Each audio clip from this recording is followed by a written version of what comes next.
Good evening, everybody, and welcome in to another edition of the Faithful Dogs podcast. I am Tyler Johnson, joined by Zach DeFranco and Jack Robinson. Gentlemen, we have finally have Browns football back this week. How are we doing tonight? Is that a good thing or a bad thing? It's a great thing. Depends on which way you look at it.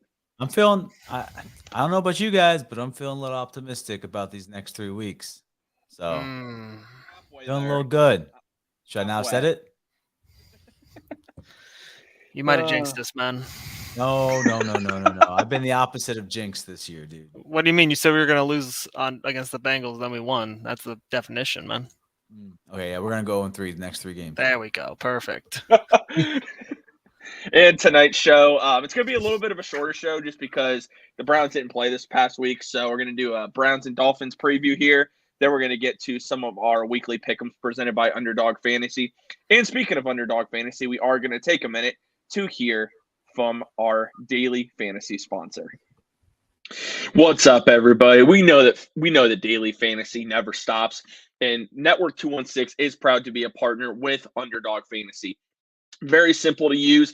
All you have to do is go to underdogfantasy.com, and you will just click the sign in button. You'll create an account if you haven't done so already. If you've not created an account, it'll ask you to enter a code. Enter code 216, and they will double your first deposit up to $100. Underdog Fantasy, live draft lobbies that you get to compete with you and your friends. It's no salary cap like DraftKings and FanDuel. You get to go to a draft lobby, pick the players you want, or you can do daily pick'ems, which give you access to all the NFL and NBA games for you to make your picks every single night.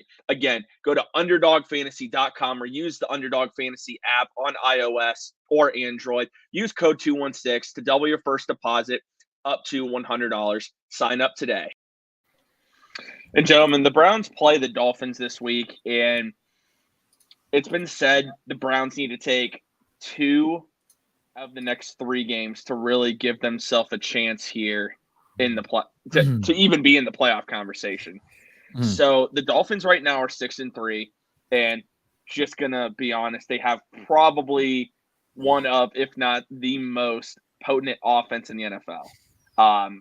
Tua is playing fantastic, which again, I said Tua was going to be a pretty good quarterback. Just had to give him some time and get past some injuries, but Tua's been fantastic, and they have the best and fastest duo wide receiver in the NFL in Tyreek Hill and Jalen Waddle. So how do you guys feel about this game? It is in Miami, which I think helps, especially with it being in November. I think it's kind of nice that they get to go to Miami, go to a little bit warmer environment. So what do you guys think about this Dolphins offense that is going to be very difficult to stop on Sunday? Yeah, it's electric. I mean, like 2 burner wide receivers that can take the top off any defense. The thing that I think that we need to see is what our bread and butter was last week of getting to Joe Burrow. You saw a lot of different like schemes and ways to like design blitzes that we weren't seeing the first half of the season that we were asking. Like yeah, Joe Woods was blitzing, but they were so boring and basic blitzes. They weren't getting any pressure to the quarterback because of it. It was like, yeah, it was a blitz, but it was still only 4 or 5 guys rushing the quarterback. Easy to pick up. Last week you saw a lot of different stunts, and I loved it. So I want to see that kind of offense again. The defensive backs, like we said last week, them playing to their strengths and playing more man coverage as well. And let's see if we can just keep the momentum. Like I believe you and Jacob were talking about it last night while he was, crying, eating hot wings. That like I think it was you, Tyler, actually, that that one win could boost your team. It could give you that little boost. That's all you need. One week can change the entire season, and let's hope we see it this Sunday. Yeah, I mean, this is the team that can really this game can really go either way. Either they're gonna blow you out because they can just get over the top, and they have 2 guys that just.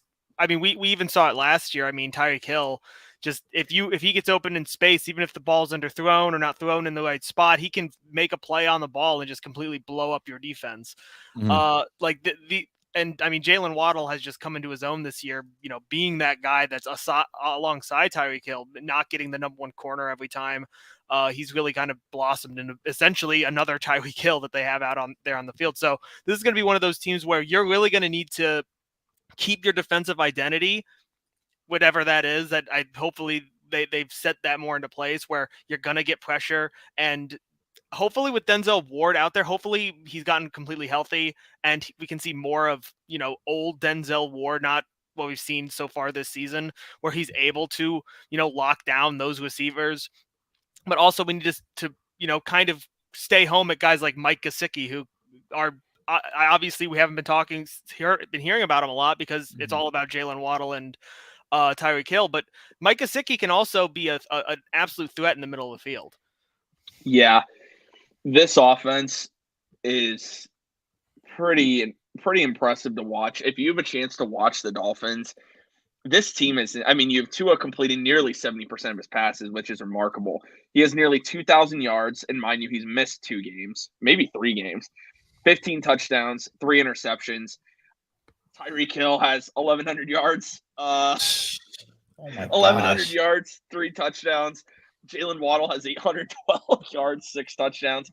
So far this year, Tyreek Hill and Jalen Waddle have a combined 170 targets.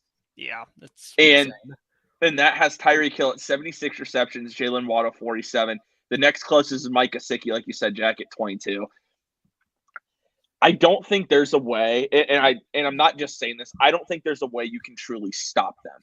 No. I think you can contain them, but if you can contain Tyreek Hill to at least 100 yards, that's pretty good. Given his stats this year, that's actually considered impressive. And if you can hold Jalen Waddle under 80, that's impressive because these are 2 guys that Miami's just throwing the ball around and making it look so easy regardless of who they play. And that we get Denzel Ward back, but the thing that still bothers me is, do you guys think – our offense has been efficient. Do you think our offense can keep up with an offense like the Dolphins? That's my biggest worry. Brissett might have to throw it like Tua, man. It might have to be a shootout, dude. Unless we can somehow, it's possible that we can get a 2-possession lead going into back half of the second quarter, and then Stefanski can kind of say, okay, let's kind of milk the clock a little bit, try to hold on to the lead. But it realistically is probably going to be one of those games where it's going to be a shootout and the ball is going to be in Jacoby's hands probably towards the end of the game.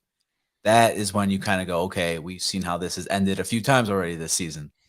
But it's still kind of crazy to me that when it comes down to it, I still trust Jacoby with the ball to put the team in the position to at least get, a drive to get a game-winning field goal or something like that. I still trust Jacoby to make smart decisions. So it's tough,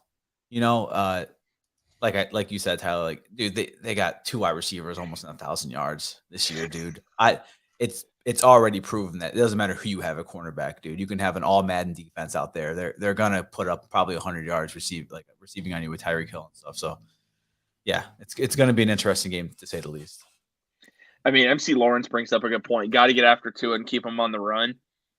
You do. You need to get after Tua. He's also proven, man, that he's on another level this year. Tua can move outside the pocket and make plays. He can run and make plays. Tua is the quarterback that the Dolphins envision getting. They've wanted to move on from him for a while. I think that tone has changed a little bit. Jack, what are your thoughts on this Dolphins offense? Yeah, it's definitely going to be a difficult challenge, and it's going to be an interesting matchup because I feel like this game can go kind of either way depending on how each of these defenses shows up. Both of these defenses, are the Browns and the Dolphins, are kind of not the best. They're kind of the Dolphins are much more average than the Browns, but if we can say that maybe we're going to get a in between of really good and really bad that we've gotten through the last couple of weeks. I think that this is going to be an even matchup where, maybe the pass defense is really good, but, they just acquired guys like Jeff Wilson in the backfield. So maybe they want to run the ball a little bit more. And because the threat of the pass is so strong, they can actually use that to their advantage. Obviously, we have the best running back in the league and one of the best blocking O-lines. So it's going to be a weird game because obviously Jacoby can throw it. Obviously, he can sling it. And we know that if the game does come to that's what Stefanski's going to do. But I wouldn't be surprised if they really try to start out this game by establishing the run through like maybe the first 2 possessions, just to try to maybe make it harder for those guys to put as much emphasis on Amari Cooper, because I'm not sure if I've seen yet or not if Njoku has been 100% cleared or if he's going to play. I know he said he wanted to play and that he was planning. That's all on we doing have it, so far. He has but not yeah, practiced yet. because I think depending on how healthy David Njoku is, that might affect their game plan a lot. Now, even though DPJ is obviously has a lot of respect in the locker room, and Jacoby has talked great about him the last couple of weeks, I think that just only having Amari Cooper as like the real like big number 1 guy, the big target, is going to kind of limit whether or not they're going to be able to get the passing game as involved as they might want to. Mm-hmm. Yeah, this offense, it's a very impressive offense. I mean, there's no way around it. This game is where you have to control the clock. You got to play. I'm not trying to play the Dolphins' strength. I'm not trying to score. I mean, if you can score a bunch of points, great, but you got to control the clock, and you got to keep Tua in this offense off the field as much as possible. And I'm glad you mentioned Jeff Wilson, Zach. Jack, my bad. Jeff Wilson has played in Mike McDaniel's scheme in San Francisco, and so is Raheem Mostert. So you have 2 guys that are played in the system. Jeff Wilson's a guy they like to get involved, as we saw on Sunday, in the passing game. And I think that just adds a whole other dimension to this Dolphins offense. But you have to keep – I think if the Browns want to win this game, they have to keep Tua off the field. Because I think if you get it – it's not that I don't believe in Jacoby, because I believe Jacoby has shown he can perform. But if we get into a shootout, I don't like the Browns' chances of a shootout. If it's around 21, 28 points, I feel a lot more 21, 24 around there, a lot more confident than if we get into 35, 38, 40s. Once it gets there, I get worried. That's just me personally, because this offense, the Dolphins have, in my mind, I've watched a lot of football. I mean, an unhealthy amount of football. Even I'd say their offense is better than the Bills, because they just have 2 guys that you cannot stop. You cannot stop Waddle. You can't stop Hill. If you stop one of them, the other one's going to go off, and then you get Gesicki involved. So I'm a little bit worried about this game. I will say, I mean, you got to just defensively, you need to just click on all cylinders. Like there is no room to have one mistake on defense. There really isn't. Like this team can score on every single possession if they need to. Oh, easily.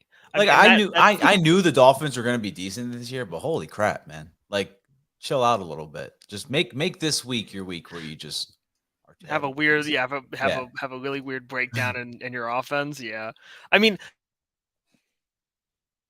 their offense has been so efficient, and the way that they've done it is just so impressive. Just how they're able to really maximize all of Tua's talent to get these guys into spots where they're just, I mean, they can score at any moment, like just 75-yard touchdowns, huge breaks, lapses in defense, which obviously for us is like, oh crap, that's like the perfect storm for them. But I'm really hoping that, this is coming off a bye week.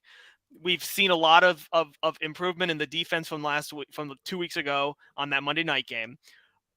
And Kevin Stefanski coming out of a bye week, I think, is 2-0. He's always he's always done a really good job of understanding the assignment, saying, well, we're going to have 2 weeks to prepare. And I'm really hoping that the defense has done their homework, looked at things that have worked in at least slowing down this offense. And they've been practicing that the whole week, really getting themselves ready, because they're going to need to basically be all hands on deck to get a win in this game. Yeah, I 100% agree with that random cardboard, because last week you didn't even get to see the best, wide receiver the Bengals even had. Or not last week, 2 weeks ago. Yeah. But yeah, like I totally agree with that, because this week you're really going to see like that all that money you put into that secondary, drafting MJ Emerson. We're going to see. We're going to see if we can compete with literally the 2 of the best wide receivers in the NFL. It's insane. So, coming off a bye, how confident are you guys coming off a bye week? You're coming off a win. How are you guys feeling this stretch of games that we have coming up?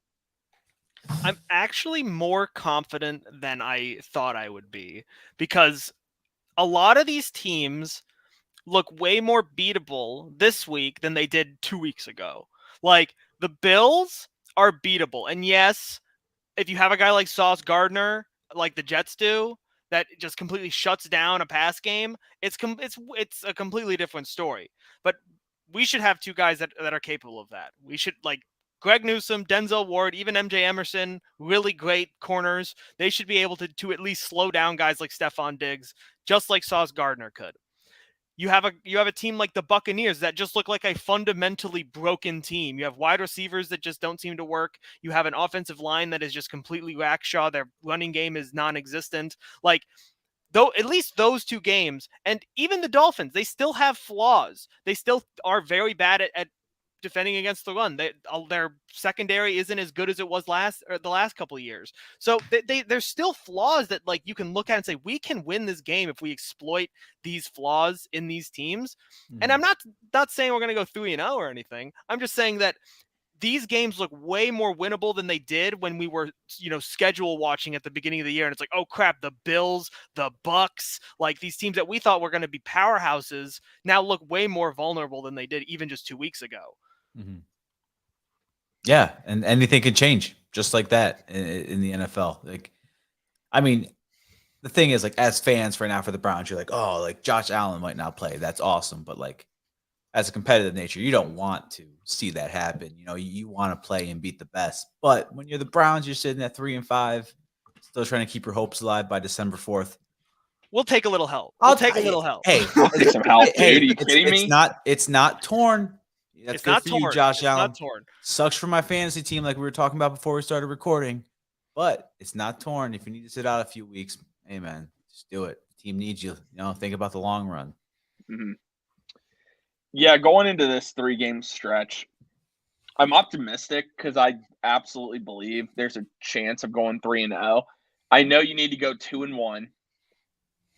It's very it really depends. It's so hard to predict if they are going to be able to go 2-1, because a big portion of that for me has to do with Josh Allen's health, and we just don't know. I mean, we've heard some things; it's not confirmed, but we just don't know if he's going to play. The Dolphins have an electric offense, and Brady is Brady. I mean, okay, like, yeah, he struggled. He's still Tom Brady. He still led a game-winning drive against the Rams last Sunday. Like, I mean, let's be real here, though. I understand that, like, yeah, he led him on a game-winning drive. The Rams are one of the worst teams in the league. They are absolutely broken in every facet of the ball. And I mean, at this point, who even knows what Matt Stafford is? He's gone back to Detroit, Matt Stafford. I'm just saying, away from him, but, like, he's still the greatest quarterback of all time. Like, of course, that's all I'm saying is, when Tom Brady's on the field, you automatically don't. The Buccaneers are down, like, there's no doubt. But when Brady's on the field, always have a chance, regardless of the situation. They always have a chance. It's just not the same Tom Brady. It's not the same. Dude. It's not the same Tom Brady, and it's not the same Bucks team that I think a lot of us thought they were going to be at the beginning of the year, because, dude, those injuries up front have killed them. Their injuries up front have destroyed. I mean, how are they going to block Myles Garrett and Jadeveon Clowney and a blitz? They can't. The refs can help them. Oh, the refs can. Yeah, of course. Yeah. They have their 13th, 14th, 15th player on the field there in the stripes. But I mean, I'm not even remotely afraid of the Buccaneers now. I think that game's going to be way more competitive. And honestly, I think that the Browns could walk away with that one. Like, considering just what happens in the next couple of weeks with the Buccaneers, and if they can get their offensive line and their running game even fixed by that time, yeah, I mean, I think that game could, in the next couple of weeks, look like a way more winnable game. Yeah. Random Cardboard makes a good point here about Josh Allen. He said, no way Josh Allen plays. Buffalo would be insane to risk the next 10 years of his career. It's such a tough situation. It really is, because I get what you're saying. You are risking his career. Good luck telling Josh Allen he's going to sit. Obviously, the head coach, it's his decision to make. but your Super Bowl window, your cap space, the way things are right now for you, it's tough. It's a tough situation. I'm glad I don't have to make that decision. Yeah. What happens in Buffalo? Well, who are they playing this week? Huh? Who are they Vikings. playing? The Vikings. Yeah, that's going to be a tough one for him to sit out because that is a game where you need to have a guy who can sling it because the Vikings are red hot. And again, I don't want to talk too much about the Bills because we play them next week and we can debate that when we get to it. But people are like, the Bills are still the Bills. They got a great team. Keenum is a solid backup. Yeah. Josh Allen's accounted for 22 of their 24 touchdowns this year. Yeah. And the thing is, Case Keenum, he's a serviceable backup, but the dude has a noodle arm. Let's be honest here. He's not gonna. It's kind of embarrassing. Yeah, he's not. Yeah, he can't run their offense. Like their offense is entirely based around Josh Allen being able to just completely just chuck it downfield to whether it's Gabe Davis or Stephon Diggs. And they do so much passing out of the backfield too. Like they don't even hand the ball off. Their handoffs are checkdowns to the flat. Like that's like they don't hand the ball off. That like their running backs are just receivers. And exactly. And like so if you have a guy who you don't want throwing the ball, like you don't want Case Keenum throwing the ball 40 times. It's just not feasible to do long term for any offense. So trying to be like, okay, well, Case, you're going to take over this offense. They'd have to completely change the offense. Change the offense to completely. Like so it's just not feasible. Like what what the Colts should have done with Ellinger. Like they should have completely changed the offense. They're running a Matt Ryan offense with Ellinger. We could spend a whole evening talking about that team. But Jeff Saturday, baby. Let's go. But as we move on and we give our weekly pick'ems presented by Underdog Fantasy, we're just going to start off Browns and Dolphins. Jack, who you got? Who you got? Browns and Dolphins. Well, I'm going to let you guys in on something, okay? I've been to every Browns home game, and I've had mixed success, okay? But the last Browns home game I was at, they won. And I'm going to be in Miami at this game. I'm going to be weathering the hurricane. Are you actually going to be there? That's right. That's right. I'm going to the Miami game. Thanks for letting us know. I'm going to be in the stadium. Thanks for the invitation. Hey, it's not. They're not my tickets, okay? I'm going to be in the stadium. And you know what? I'm just going to take that good vibe, those good feelings, and I'm going to say, you know what? The Browns are going to come into Miami. Mm-hmm. They're going to come in like Nicole. They're going to do their business, and they're going to leave with a W, okay? They're going to come in, and they're going to win 31-26. Wow. That's right. I only say that from the standpoint you have the Dolphins scoring 26 points, and I'm just trying to imagine how that's possible. Cleveland, listen, man. You must really believe in Joe Woods. Look, listen. It's a renaissance of the Joe Woods defense. He finally realized, I think they finally put him in there and said, hey, dude, you should play some Madden. And then he goes, oh, wait, I can call other plays? I can call blitzes? No, I think the team finally said, hey, dude, can we play to our strengths, please? We can only hope. See, that's just me being hyper altruistic. I'm just super. Man, I hope you enjoy it. Seriously. Oh, it's gonna be great. It's gonna be beautiful weather. Let me know if you see any players at the clubs on Saturday night. Just let me know. I will attempt. All right, Zach, who you got? Browns and Dolphins. Hear me out on this. Anyone who's listening right now, hear me out. Okay, this is tough. All right, this is tough. Last time I picked the Browns to lose, what happened? We won. We won. You picked them to lose like 2 weeks in a row. No, I didn't. Maybe I did. All right. You and I have picked them to lose the last couple weeks in a row here. Like, let's just. All right. So hear me out. I'm not doing it. I want the Browns to win. That was stupid of me to say, but I think the Browns can pull this off. But I'm gonna go with the universe here. And I'm going to say the Browns are going to lose on Sunday. Browns 24, Dolphins 36. Yeah. Woo! I got the Dolphins winning this game. I got the Dolphins at 42. I got the Browns at 34. It is tough. Like, I mean, I'm hoping I obviously have I want to be wrong with the Bengals game, but it's like, dude, this team could put up 40 every single week, man. They really could, dude. Yeah.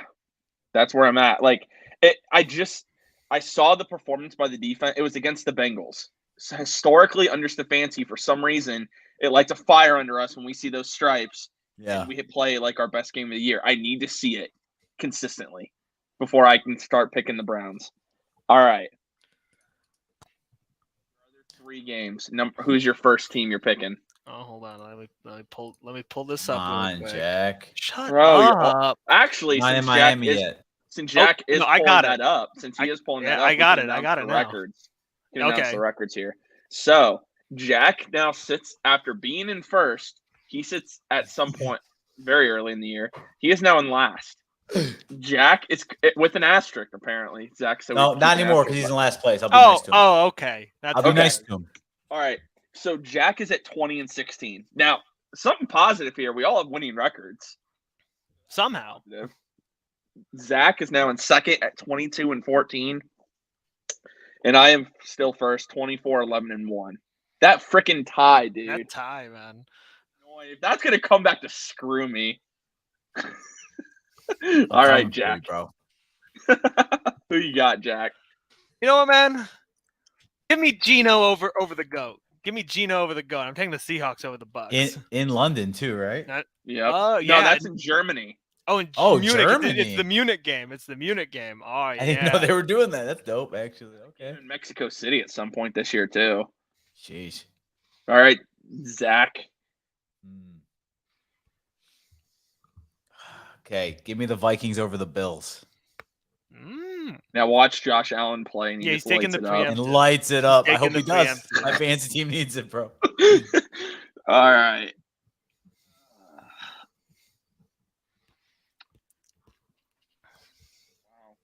It was a good week too. Last week was pretty tough. You know what? I'm riding the train. Give me Justin Fields and the Bears over the Lions at home. Oh yeah, I like that.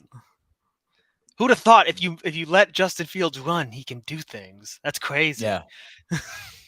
Also, I'm not just saying this because I am not a big Chase Claypool fan. I like that addition for that team. He's a good fit for what they want to do. He just needs to learn how to talk to the media, dude. He just throws people under the bus way too much. Yeah, he's a nut. That's a Notre Dame thing. Yeah, it's a Catholic thing.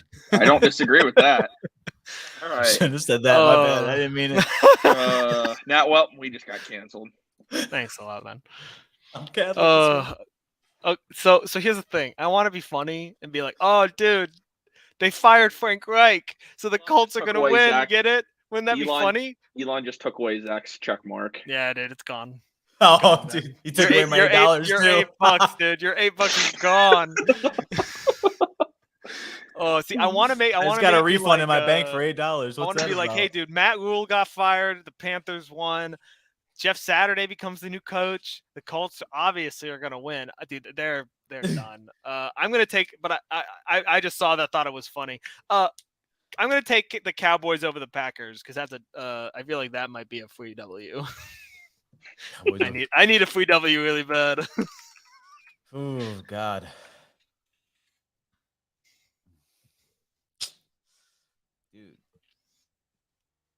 Dude, these games are up in the air for me. You know what, Tyler? Just because I want to catch up, dude. I want to catch up, and I want to take that first place. You pick the Bears over the Lions. I'm taking the Lions over the Bears. Ooh, okay. I'm taking the Lions over the Bears. I like this. Okay, that works. I'm all for it. I want to pick the Raiders over the Colts so bad. It's very difficult for me to pick the Raiders. I get that they're playing against Jeff Saturday, but they have Josh McDaniels as their coach. Who's worse? Who's actually a worse coach? Your coach of the year Who's actually no? Hold on. Yeah, it was dude, a halfway split. I said it was one of the McDaniels. But you chose Josh. No, I didn't. I said it. No, I said it was. All right, we're gonna have to go back. Hold on. We're gonna have to go back. It doesn't matter. We were all wrong. It's Nick Sirianni who's gonna win it, so it doesn't matter. So dude, O'Connell. Right. They're 8-0. I'll say this: if Eagles only lose 1 or 2 games, he has to win Coach of the Year. Yeah, he does. But anyway, Jack, I mean, we'll go back and look at the tape. We should go back and look at the tape because I don't remember. I thought I was very it's one of the McDaniels. Josh. You If I did, I'll do a punishment. I think me and Tyler both picked Mike McDaniel. Yeah. I didn't pick. No, dude. I picked Who'd you pick? I picked Nick Sirianni. Oh, you did? I could see that. I could see that actually. Maybe you did. All right. We'll Yeah. go back and watch the tape. We'll figure this out. We should have written this stuff down. I got the 49ers on Sunday Night Football beating the Chargers. All right. Oh, I mean, what is going on with the Chargers wide receiver core, man? They just Everyone's cannot be hurt. healthy. Josh Palmer, though, that guy is a fantasy steal right there. Yeah, I don't want to talk about it why? because I cut him in multiple leagues a couple weeks ago because Yeah. I didn't think he'd ever play. So, My brother in my money league just cut him yesterday, and I put a claim in on him instantly, bro. Like, why would you do that? I also need to say real quick about fantasy. I withstood the Fields demolition derby and still won a game. I still won a game by. Let me see what I have to actually see what the score was. I won 178 to 116. The dude had Justin Fields. Well, at least you didn't have to face Mixon. I saw a team in one of my leagues that had Mixon and Justin Fields on the same team. I mean that was a right there's 100. Right that there's was murderers in a row, man. Yeah, dude, that's nuts. See, I want to know. I should I go with the easy one that I think is obvious, or should I go with the one that's a little bit more up in the air? I'm going to go with the up in the air one. That's for you to decide. I mean, so I'm going to say the Saints over the Steelers. I think the Steelers. That's up in the air. I think it can be because the Steelers. Dude, the Saints aren't great. They're not great. Are at home. I mean, they're inconsistent, but the Steelers' offense is terrible. It's awful. They have Najee out there looking like, I don't want to say the name, man. It's like Voldemort for running backs. It's tough with Najee because I think that offensive line also is just so freaking awful. And the reason Najee was so good last year is because Ben Roethlisberger threw him 10 checkdowns every game. Yeah, it's awful. And they just handed him the ball 40 times. So Andy Dalton's about to pop off that game. He is. He really might, dude. Steelers defense is secondary really hasn't been great this year. All right. Who you got, Jack? My last one.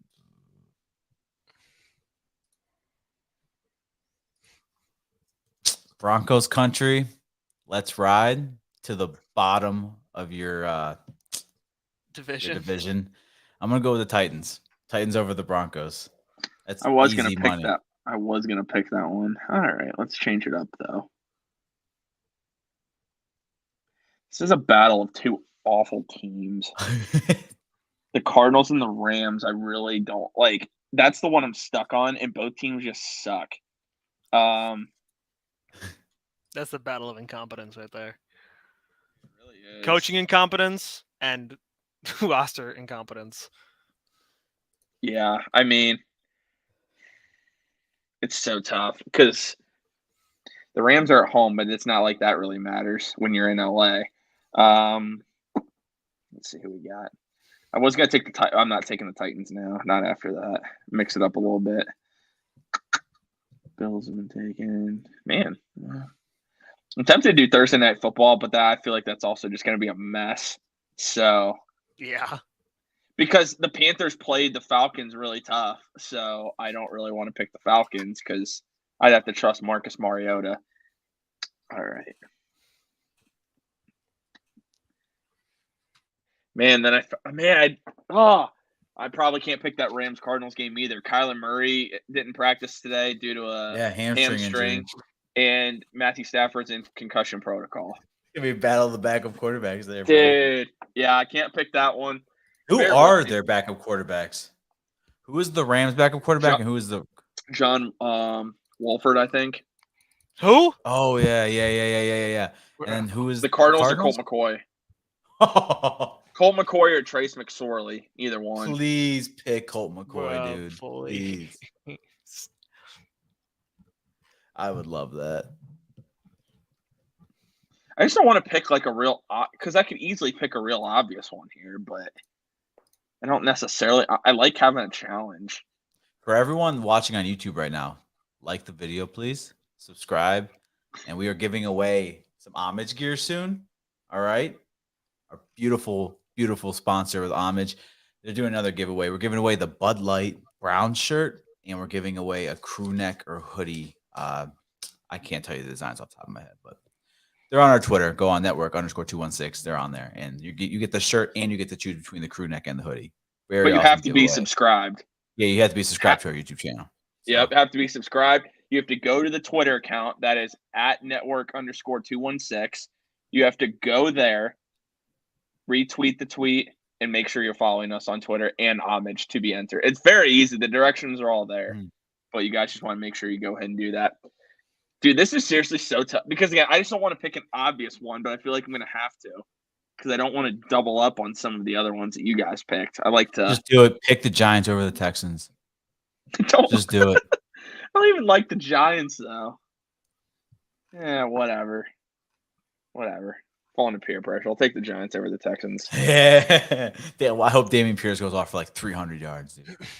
I mean, I have him, so yeah, I hope he really does. He can go for 300 yards, just don't score a touchdown. But those are our weekly pick'ems presented by Underdog Fantasy. And before we wrap up tonight's edition of the show, we do want to take a second and we want to hear from our amazing partners at Homage. What's up, guys? We've been talking about Homage for a really long time, but I can't get across how comfortable the products are. Like, this is literally the softest hoodie that you'll ever have. And it's not just about, comfort when it comes to the style. It's effective as well. It keeps you warm. I mean, look, this thing is not, it's all vintage looking, but it's looked like this. I've owned this thing for 5 years. So you got Ohio State, you got the Browns, you got the Cavs, you got the Guardians. They've got everything to have you covered all year long for all your Cleveland sports. I know the Victory Monday thing's a little brutal this year, but we got all kinds of awesome designs. You got to check them out. We'll put a link. There's always links in all of our episodes in the descriptions and sometimes in the comments as well. They're the best on the market, man. I don't even know what to say anymore, but go over there, check out Homage today. Go Cavs. And as we wrap up this edition of the Faithful Dogs podcast, thank all of you guys that tuned into tonight's episode. Again, if you're joining us on YouTube or even joining us on Facebook, if you would just go over to the YouTube channel, if you like the video, what that does is that helps the channel grow overall. So we would really appreciate you just drop a like on the video, but also, again, subscribe to the channel. It's free. It doesn't cost you anything. You're entered in for exclusive giveaways that we have only available for our YouTube subscribers. So please take a second to do that because we would really appreciate all of that support. And also be sure to tune in at 10 o'clock on the Network 216 YouTube channel. And just about an hour after us, the Dog Chug will be live. You guys are going to want to make sure you tune in for that. We are going to be back with you guys next Wednesday evening. Thank you all for tuning in, and go Browns. Go Browns. Like, comment, subscribe, hit the bell. 6-5, baby. Let's go.